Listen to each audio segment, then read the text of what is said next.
Cut பண்ணி வச்சுருக்கிறேன் அந்த சக்கரவள்ளி கிழங்கு நான் இதில் சேர்த்துட்டேன். சக்கரவள்ளி கிழங்கு எடுத்திருக்கேன். இதில் வந்து இந்த மாதிரி ஸ்வீட் பண்ணி கொடுங்க, உங்கள் எல்லாருக்குமே ரொம்ப ரொம்ப பிடிக்கும். ஃபஸ்ட்டு இந்த சக்கரவள்ளி கிழங்கு தோலெல்லாம் எடுத்துடணும். இது ரொம்ப ரொம்ப ஹெல்த்தியானது. சின்னவங்கலேருந்து பெரியவங்களும் ரொம்ப விரும்பி சாப்பிடுவாங்க. இதை இந்த மாதிரி இந்த எல்லா தோலையும் நான் சீவி எடுத்துடுறேன். நான் இதுக்கு ஒரு கப்பு, ஒரு 3/4 கப்பு தான் எடுத்திருக்கேன். அரிசி மாவு, கடையில் வாங்கின இடியாப்ப மாவு தான் நான் எடுத்திருக்கேன். நெய் 1 ஸ்பூன் விட்டுருக்கேன். உப்பு 1 சிட்டிகை. அப்புறம் நல்ல சூடான தண்ணி வந்து நான் இதை விடுறேன். இது கொள்கிற அளவுக்கு நல்லா சூடாக இருக்கணும் தண்ணி. இது நல்லா கலந்து விட்டுட்டு இதை கொஞ்சம் நேரம் ஒரு 10 நிமிஷத்துக்கு தட்டு போட்டு மூடி வைக்கணும்.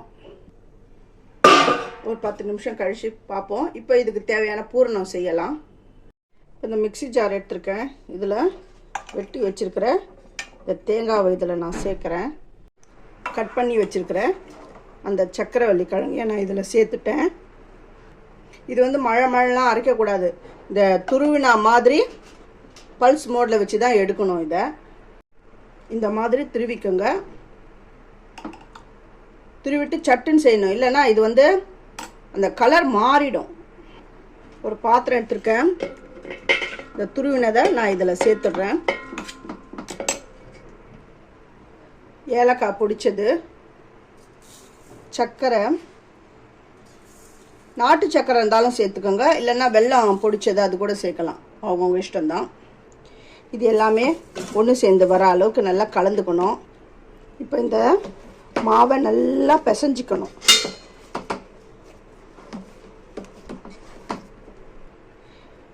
கொஞ்சம் மாவு எடுத்து இந்த மாதிரி தட்டிட்டு இந்த பூரணத்தை இது நடுவில் வச்சுக்கோங்க. அப்படியே இதை வந்து இப்படி மடிச்சுக்கோங்க.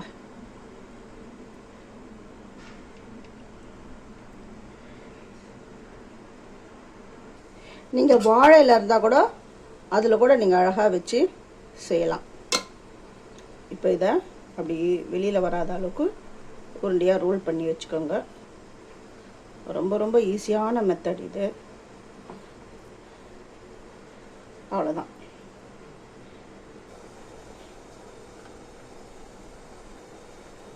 இது நல்லா வெந்து வரட்டும். எப்படி வந்திருக்குன்னு பாருங்கள். வாவ், சூப்பராக வந்திருக்கு. இப்போ நான் இதை எடுத்துடுறேன்.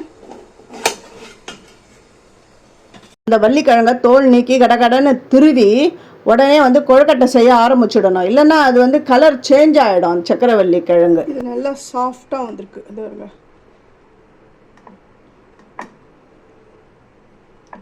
இதை நான் உங்களுக்கு கட் பண்ணி காட்டுறேன்.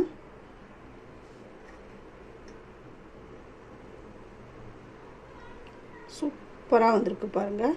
இதை நீங்கள் உங்கள் வீட்டில் செஞ்சு பாருங்கள். செஞ்சு பார்த்துட்டு எப்படி இருந்ததுன்னு எனக்கு கமெண்ட் பண்ணுங்கள், லைக் பண்ணுங்கள், ஹைப் கொடுங்க, சப்ஸ்கிரைப் பண்ணுங்கள். தேங்க்யூ.